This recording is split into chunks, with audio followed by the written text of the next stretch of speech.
Assalamualaikum warahmatullahi wabarakatuh. Halo teman-teman, perkenalkan nama saya Muhammad Randy Minti dari jurusan Teknik Informatika, Program Studi Pendidikan Teknologi Informasi, Fakultas Teknik. Dalam video ini saya akan membawakan sebuah ulasan dari sebuah novel yang menurut saya bukan cuma menarik, tapi juga penuh pesan kehidupan. Sang Alkemis Pulau Selo bukan hanya cerita tentang seorang tokoh yang berpergian jauh, tapi juga tentang bagaimana kita sebagai manusia mencari makna, arah, dan tujuan hidup kita sendiri.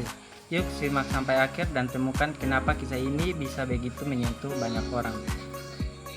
Cerita Sang Alkemis Pulau Selo adalah sebuah karya sastra yang kaya akan simbolisme dan refleksi filosofis tentang kehidupan, pencarian jati diri, dan transformasi spiritual.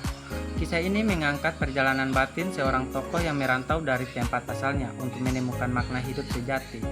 Sebuah tema klasik yang dieksekusi dengan pendekatan naratif yang kontemplatif. Dari segi alur, cerita ini disusun secara non-linear dengan narasi yang cenderung reflektif dan puitis. Penulis tidak hanya mengisahkan peristiwa secara kronologis, melainkan juga menyelipkan pemikiran-pemikiran mendalam yang mengundang pembaca untuk merenung. Ini menjadikan cerita lebih dari sekedar petualangan fisik. Ia adalah perjalanan spiritual dan filosofis. Karakter utama seorang alkemis dari Pulau Selo adalah digambarkan sebagai pribadi yang mengalami transformasi melalui pengalaman dan penderitaan. Ia meninggalkan kampung halaman, mengalami berbagai ujian, dan pada akhirnya memperoleh pencerahan tentang makna keberadaan. Tokoh ini menjadi simbol pencari sejati, seorang manusia yang tidak puas dengan jawaban-jawaban dangkal dan terus menggali kebenaran melalui perilaku dan kesadaran. Salah satu kekuatan utama dalam cerita ini adalah penggunaan bahasa yang kental dengan metafora dan simbol.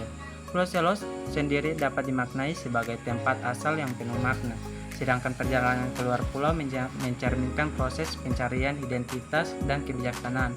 Unsur-unsur seperti laut, cahaya, dan api digunakan untuk menggambarkan dinamika batin tokoh dan proses alkimia spiritual yang ia alami.